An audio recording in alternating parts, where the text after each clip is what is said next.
Hello, and thank you, Michael, for such a good introduction to this wild and woolly world that we're living in of clouds raining data backwards. I'm Scott Mainwaring for Intel Labs, and I want to talk about the different ways that have been tried to connect the world of technology to the world of people. This is actually part of the mission of the lab that I'm in Intel Labs, Interaction and Experience Research. Our director is Genevieve Bell, Intel Fellow, first anthropologist to become an Intel Fellow.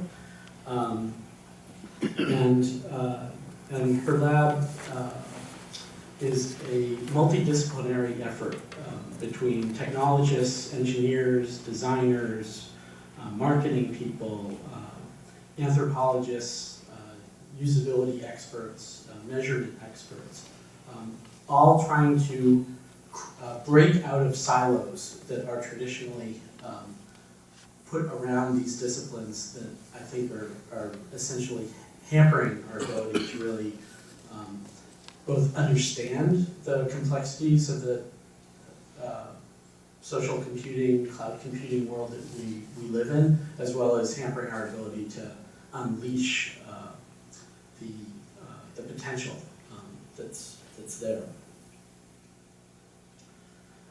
So just to introduce myself, I think I just realized today that my first ethnographic study as a participant observer was in the ARPANET Control Center at BBN in 1981 when I was just graduating from high school. I was somehow found my way in there. And the ARPANET, as some of you may know, is the predecessor to the internet. And it's really the predecessor to the idea of a cloud.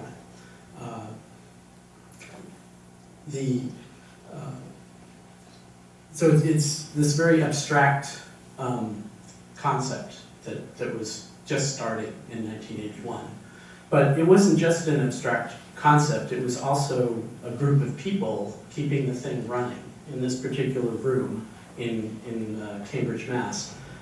And my job was to hang out with these people, understand how they actually kept the system running, and write that down in some way that could be used to train new people as they came in.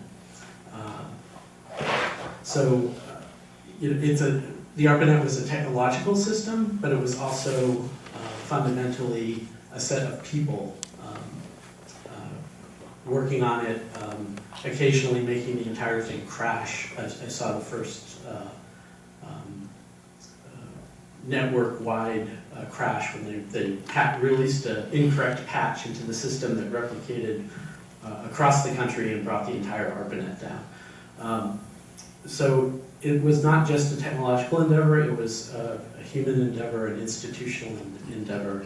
And it's really grown from something that is of interest to computer historians into something that our daily life depends on now.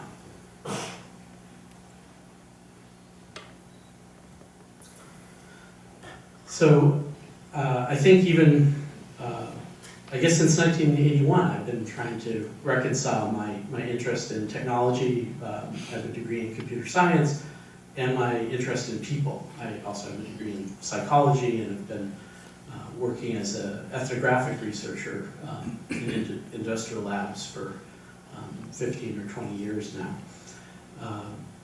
And trying to bridge those two worlds is not an easy thing. So I'd like to just briefly run by a little thought exercise that I've put together thinking about different paradigms, different ways that this chasm gets bridged. So the first paradigm usually goes under this name human-computer interaction. This was certainly kind of the state of the art in the 80s it continues. I was just at the annual Human-Computer Interaction conference a couple weeks ago. And it involved bringing into engineering interface experts, people who could understand this place where the technology impacted people. But it was conceptualized in terms of a fairly fixed system, a fairly known and well-defined user, and a particular, usually fairly limited interface between them. They weren't thinking about people carrying computers with them all day.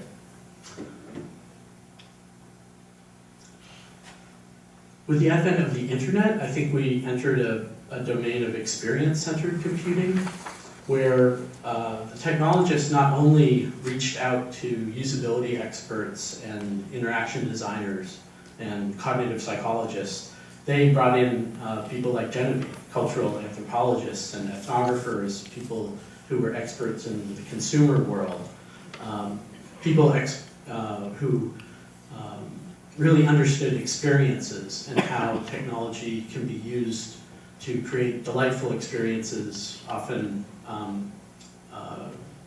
in the context of selling them to consumers. And I think this is where we find ourselves now. Actually, all these paradigms are ways of looking at the situation that we're in now. And if anything, what's happened is the overlap between the amount of time you spend online or in some ways impacted by a digital system is growing and growing. So one can imagine that where this leads to is just a big kind of greenish, brownish overlap as more and more of our experiences are computer enhanced.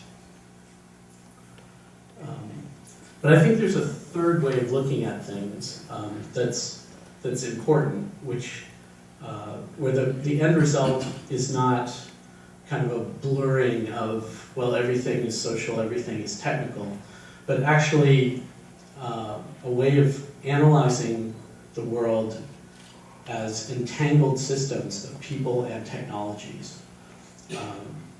So some of the privacy and trust issues that come up that perpetually seem to bite corporations like Facebook and Google as they attempt to innovate in this space, a lot of the IP issues that come up, they are calling attention to the fact that our norms around privacy, our use of the new technologies is creating new technologies, creating new laws and norms, and that you can't, there's a state of entanglement where the social facts are constraining and enabling what technologies are possible, and technological facts about the different layers of clouds and data services and rates, and ultimately the materiality of all the digital systems that we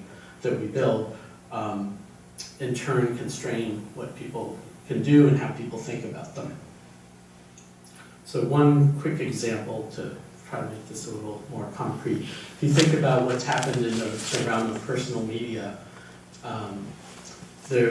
if you approach it as a question of human-computer interaction, you get very elegant tools. You get very, very easy to use digital cameras, which are actually sophisticated computers that ordinary people can do amazing things with.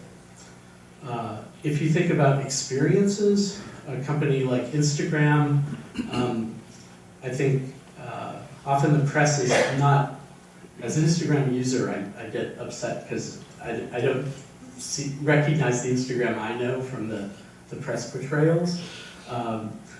So my experience with Instagram has been, for instance, clicking a picture out the airplane window descending into LA this afternoon, and within just a few minutes having 22 people say they liked it. It's like immediate positive feedback. Where else in your life do you get that kind of thing? Whether it's worth $1 billion or $2 billion remains to be seen. But that, I think that's applying understanding of what makes certain experiences delightful, what makes a service like Instagram draw together so many users so quickly. That's what I would put under this existing experience-based computing paradigm. And the social computing paradigm, I think, is, it's hard to picture because it's about infrastructure and it's about these mutual constraints that people and technologies place upon each other. But I think one really interesting recent example is if you go to the JohnnyCashProject.com. This was a YouTube based initiative to have fans of Johnny Cash create his last music video for him by tracing over individual stills of a video that was provided and that certain rights were made available to. So it was, the result is this really kind of mesmerizing group production of hundreds of people. And it's as much a technical as well as a social and in some ways legal or IP accomplishment that this was able to come together. And I was advertised as pointing to the next big thing, or what's on the horizon. And I just want to end by saying, I think what's on the horizon are not only changes in how technology gets designed and made, changes that are being enabled by data and cloud computing and other movements like the Maker Faire making movement that recently was held up in San Francisco. But I think equally important to the changes in the means of technology production and design are the opportunities for dialogue and collaboration between social science and unusual social science, represented here by Sloterdijk's Bubbles book. It's kind of cutting-edge social theory, but there's a real effort now underway in a number of universities to bring social science together in new ways with technology development. And I want to really applaud UC Irvine in particular as leading the way in terms of having people from the School of Social Sciences interacting with people in informatics and the kind of multidisciplinary core of an institute like Cal IT2. Because I think that's where the next big things are going to come from, are the unusual, unexpected combinations that happen when a social theorist talks to an engineer or gets in a place where that conversation can actually happen productively. Thanks.